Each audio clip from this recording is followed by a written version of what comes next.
nicely and be patient. Thank you.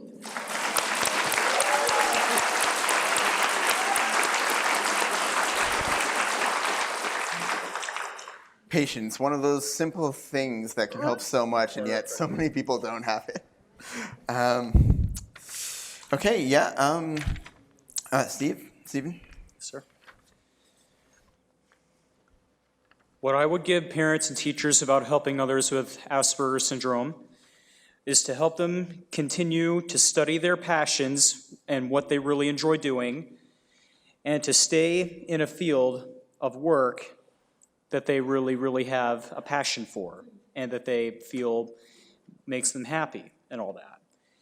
And that they should also learn how to drive cars and navigate through cities with technology, and get experience with budgeting and finances, which is very, very hard for a lot of people. But everybody needs to know this, regardless of who they are and what they do. And it's very crucial and beneficial in life for this, because you know it's there to help you, and you need it to survive. And it's very crucial. And you will need it for all the years to come. And you will be very bright, successful, and you will accomplish more if you learn to understand what all these parameters mean, and that you will feel more confident in doing so and feeling more comfortable in getting used to these things. I think it should be emphasized that even normal schools do not teach these life lessons. And just think, parents, students, and our magnificent leader over here, just think how much better a situation many people would be in if they did teach us this early, how many screw-ups and mistakes we would have not gotten ourselves into. Totally true. Thank you. No, I tell people that all the time. And finally, Paul. So the best advice I would give to parents or teachers is something that my mom gave me. The best advocate to stand up for you is yourself.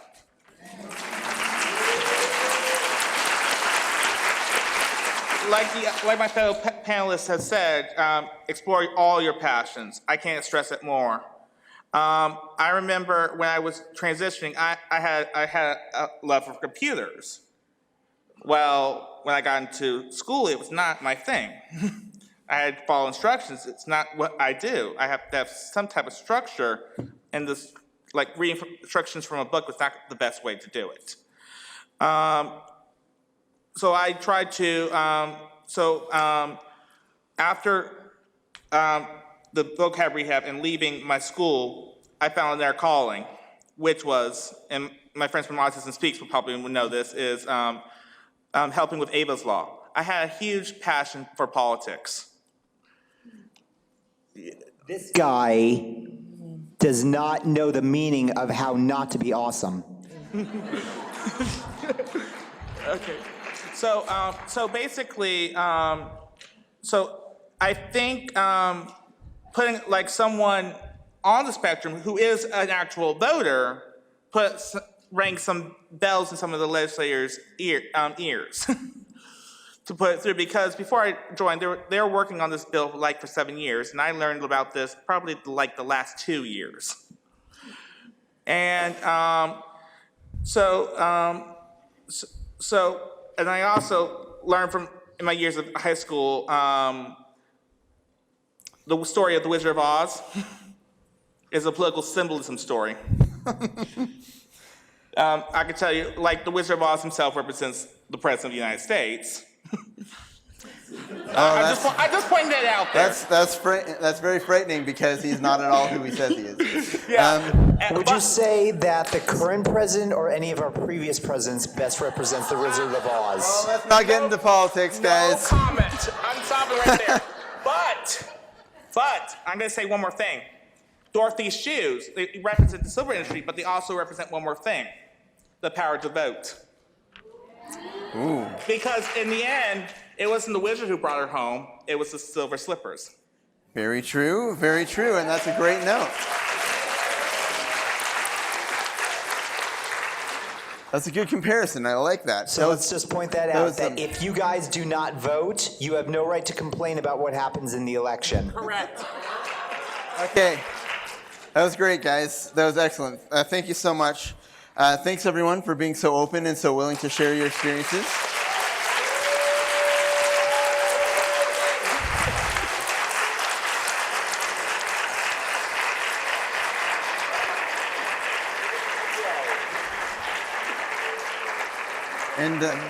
And with that, we'll hand it back to Nicole.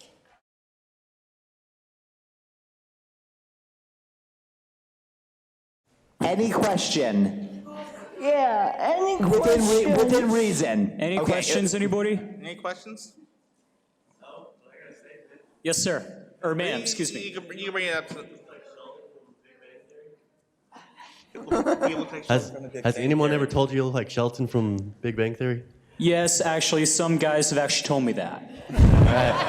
Lucky you, It's a I compliment. get The man's a compared to Schmidt genius. from New Girl. Thank you. Any other questions? Yeah. What was your most rewarding memory that you have from your childhood? Definitely would be playing with a dog that, for all the memories I shared, the funniest would be when she and her playmate dog ran over and knocked me in the crotch. We were throwing a Frisbee. But 10 years of being with a dog that completely changed my life. For me, being a love for politics was testifying in front of the State Health and Human Services about my life with autism and how I became an advocate.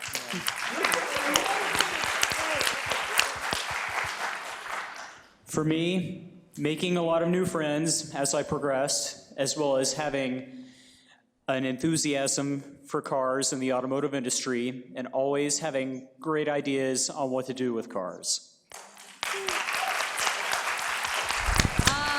I have a strong love for animals. I've not once met an animal that has not liked me. Like, I'm being dead serious. Like, I was at my friend's house one night for a movie night, and the cat decided to sit in my lap when there's 5 other people to choose from. I'm like, why me? Congratulations, you just gained the envy of every animal lover. You should talk to my mom. She doesn't go a day without telling me how I alienate our dog's affections. Anybody else? Any other questions? Hey, so, two things. Okay. What's up? So, first things first, how would you recommend that people on the spectrum get involved in advocacy, like political advocacy? You want to take this one or Yeah. So, thanks to Autism Speaks Georgia chapter and some support from the national, they appointed me to be their state self-advocate. So I'm currently in the process of making a team throughout our state.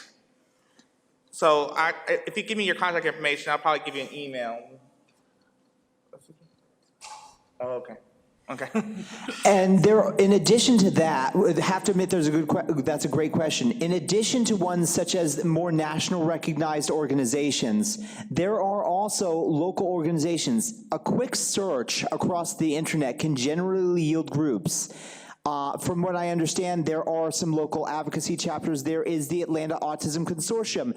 I believe to your side is the magnificent Madame Gorsaud, one of a pair of a dynamic duo that helps bring a collective of different autism resources, communities, families, and the like. There's also the Autism Society of Georgia, which brings different advocates over to some of its events to work together with other people. If memory serves, there is also the local version of another national organization, the Autism Self-Advocacy Network, which works to bring different advocates together, not only to give them a voice, but also present an image of strength, differently abled, not disabled. And even more so, there are so many different communities, different people from different walks. Look, go to your church, check community organizations, ask around at chapters. One way or the other, if there's an autism organization, they probably know another autism organization. One way or the other, you will most certainly find what you're looking for. Also, should we? Can I say something? Yeah, go Um, ahead. With the whole self-advocate, my Twitter page was actually a school project, which started 3 years ago. I have over 4,000 followers now within 3 years. I can't follow anybody else anymore. So it's like I've reached the maximum of 7,500 followers and people I can follow, and I can't follow anymore. So if people want to keep following me, go right ahead, because then I can follow people right back. So that's what I've been trying to do. And so I'm a self-advocate on my Twitter page for my social media. Also, should we build a wall and make the neurotypicals pay for it? As we said earlier Obviously. with the political comments, no comments. No comment. Next question, hit us. Anybody else? You there, the lady in the back. Hello. I want to ask you, what role have you played in, like, your level of awareness about the role you have played in strengthening the lives of your caregivers, including your parents? Could you repeat that again? My hearing is not the best. Like, I have a son who is about to be 10 years old, and he's lost in his words. So at this age, I foresee him as one of the panelists 8 years down the line. Well, I want to if know. that's the case, then here's what I'm going to recommend just now. You are going to give me, this gentleman, and that gentleman your contact info, and not only will we connect you with some organizations. Is your family afraid of service dogs? Because I have the most fantastic organization I'm working with whose service, remember that dog I was mentioning, the one that hit me in the crotch? That was a service dog given to me that was one of the top 5 influences in my life to where I get to this point. So I see nothing wrong with connecting you to the local chapter of said service dogs so your son, and thus your family, could have a wonderful resource that is actually subsidized. Okay, my question was about your awareness about the role that you have played in strengthening the lives of your caregivers. So is there anything that any of us have done that we know that has actually helped the people who help us? Definitely the being willing to ask questions. Now, we may sometimes ask questions that may seem superfluous, may seem repetitive or so, but generally we're trying to look at it a different way. Here's an example. Let's say you're trying to trace a picture, like a star. Most people would trace within the line. For many people with autism, our brain works differently. And since autism is a learning disorder, let's put it this way. You wouldn't be looking at the picture. You would be looking at its reflection in a mirror while trying to trace. The difficulty is different, but there are ways around it. So having the caregiver, just like this gentleman's vice principal, came up with some strategies. If you find a different way, this gentleman here was speaking about a wall, but rather than just trying to shove through the wall like a normal person, try to find a way around it, under, over, or through, or around a different way. If you can ask enough questions. And he has At the very least, definitely they'll appreciate transformed it. my life in the last 10 years, so I can foresee that. So hats Give off us to all your of you. contact info. Thank Girl, you. We're gonna hook you It's up. a great panel. Thank you to all of you for opening up and telling us about your lives. Thank you so much. Thank you. Thank you. Next question? Yes, ma'am. yes, the woman in the red. Right back there.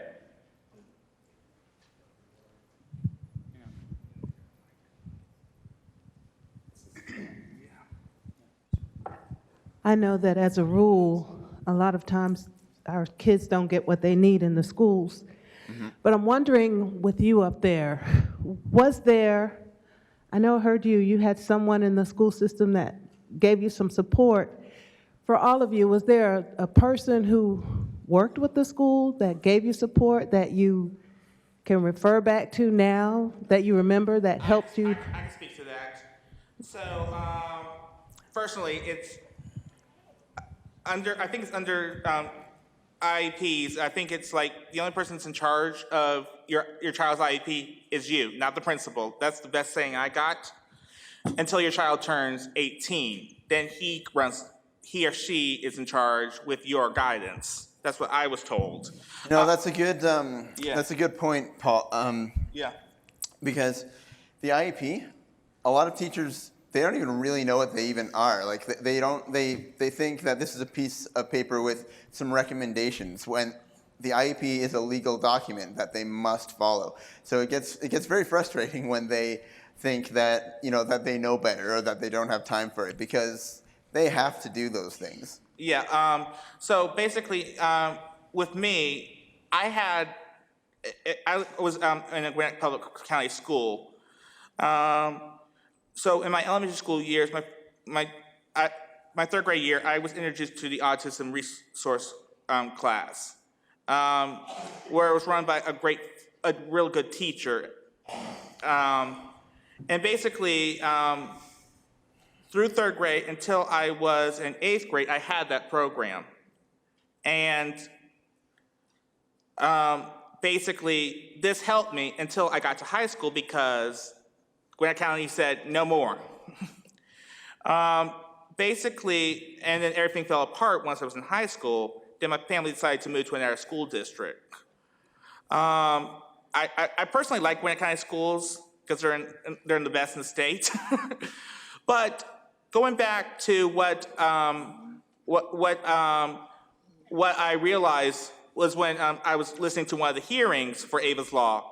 The chairman says to our bill sponsor, "Why can the schools do it?" And the bill sponsor said, "It'll cost a lot of taxpayer money. And if you're a legislator, the thing you have to worry about is money. If the state gives all the money to education, they can't give it to any other state service there is. So they have to be really careful about the money that they get." I don't know how many of them are there, but if memory serves, there is a educational consulting agency in Buckhead called Resource Educational Solutions. What they have done was mainly work with different people on IEPs, ISPs, and the like. If you can search around searching for agencies such as those consulting firms, generally they're willing to work with low-income families. And touching on what my colleague has mentioned on the taxpayer money, our leader here has mentioned the part about the barriers to education and to employment. Currently, which is still trying to get pushed through different special needs communities, not just for autism, but for special needs in general, is a bill called Employment First, where the establishment of a legislation committee in Georgia that would remove barriers to employment could actually bring in $2 trillion, something $100 billion in taxpayer money by putting everybody with special needs to work. Yes, in the trillions. I don't have the exact statistics, Voc Rehab has them, but there is always a solution. It just takes time and people working together to achieve those results. Anybody else? I have a question. Yes. Yes, Hi, ma'am. everyone. First of all, thank you all for being on the panel.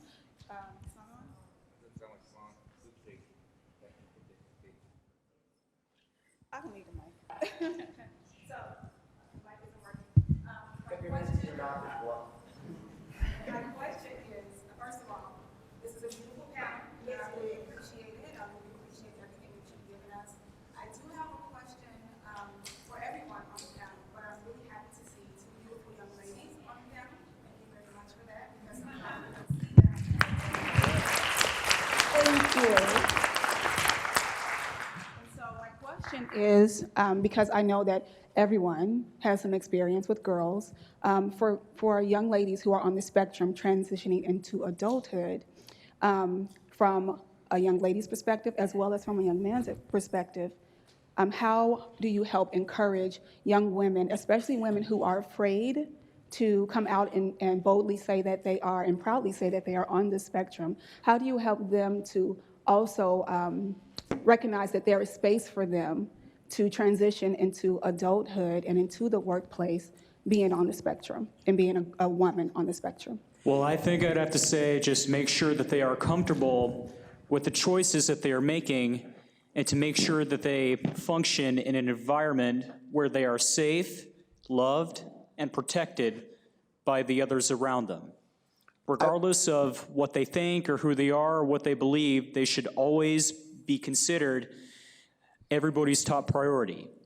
You know, they should always be treated with respect, love, and care, and they need to be exposed to all kinds of activities that they are not normally exposed to so they can get experience in those things. Remember what I mentioned about the workforce and the adding value? Basically, when it comes to workforce or any community, just try to show them in one way or the other that being autistic does not mean that the girl cannot add value, cannot do things just like a normal girl. It means to show them that because of their autism, that they can do it or potentially do it better than a normal girl could. Plus, there's one famous person that's a female that's on the spectrum that everybody knows. Temple Grandin. Correct. And now you know one more. Well, I involve myself with people that I can connect with really well. Like last night, there was a girl. We were at an audition for my boyfriend's play, and she broke the printer, and she had a panic attack. And then another friend went up to her and tried to calm her down. And I went up to her. I'm like, "It's okay. I've done things like this before too." And then she's like, "Oh, I'm all clumsy." I'm like, "I've done things more embarrassing than this." So it's I say things that they've done before. It just goes hand in hand. So the relatability really helps with people moving forward. Yeah. Okay, guys, I think Yes, we're sir. I think we're running out of time here. So Okay, so for thank you anyone who so wants much. to talk with us afterwards, please give us your contact info. Absolutely. That's great. Thank you so much, everyone. Thank you.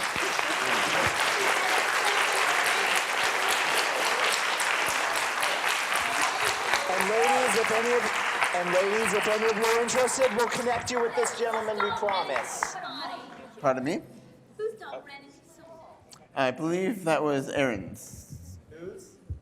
Aaron, Yeah. what's the name of your dog? Letty, and I'm sorry, but it's been 6 years since she passed away. No, wait, 4. Great job. Thank you. Great job. We used to call her Letitia for joy and happy. My mother's idea. All right. Thank you, Thanks, everyone. All right, I've got just a few things to say. I thank our panel again. I mean,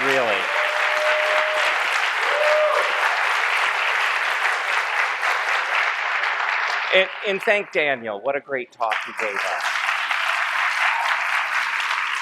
So, and thanks to you, great questions. I mean, really great questions helped with the discussion. So really what I heard among the panel and from Daniel was opportunity, opportunity, opportunity. And how do we make opportunity happen? The panel told us about challenges they've had and how they've created their opportunities, and they've created the environment where they can make happen what they want to happen. Daniel gave us a bit of a roadmap. We have to have teachers who know what to do and can create that environment. We need to have curricula that fits the students, not trying to get students to fit into the curricula. And so we heard that over and over. We need to increase understanding among both the public and professionals.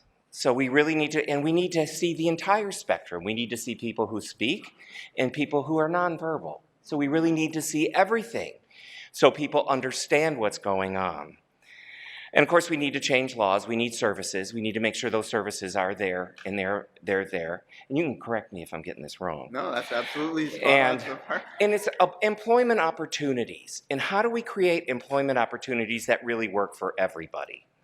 So we really need, to quote Daniel, to change all this awareness into action. I agree. We need to quote me. Now that sounds like me.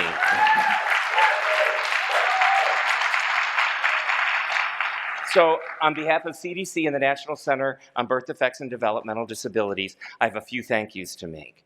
We have co-hosts for tonight's events: Autism Speaks, the Atlanta Autism Consortium, the Autism Society of Georgia, the Autism Foundation of Georgia, and the Emory Autism Center. So can Kimberly and her staff, and Anne Pierre, and Ray, and Jacob, and Eric, and Kathy, can you all stand up and get a round of applause for helping us?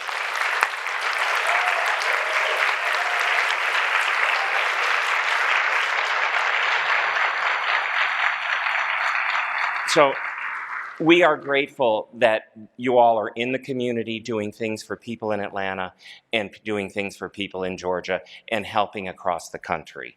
So now I'm going to turn this back over to Nicole, who will wrap it up, one of my favorite colleagues ever. Thank you, Joe.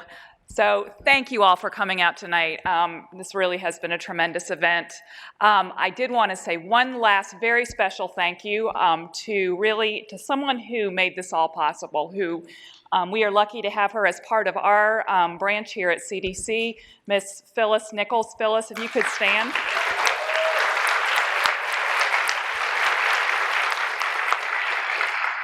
Phyllis, she really has been the sole leader here, along with several other staff in our branch. I'm not going to name all the names who have helped Phyllis, but Anita Washington, I know where Anita is, but she worked tirelessly on the panel. Charmaine, Mackenzie, numerous others, and I'm sorry if I'm not naming everyone, but really this has been a group effort. But Phyllis, I wanted to give you a special thank you. And last but not least, thank you to those of you who came out. I know this is not easy to get to CDC for numerous reasons, and really appreciate you being here and look forward to doing this again. So thanks.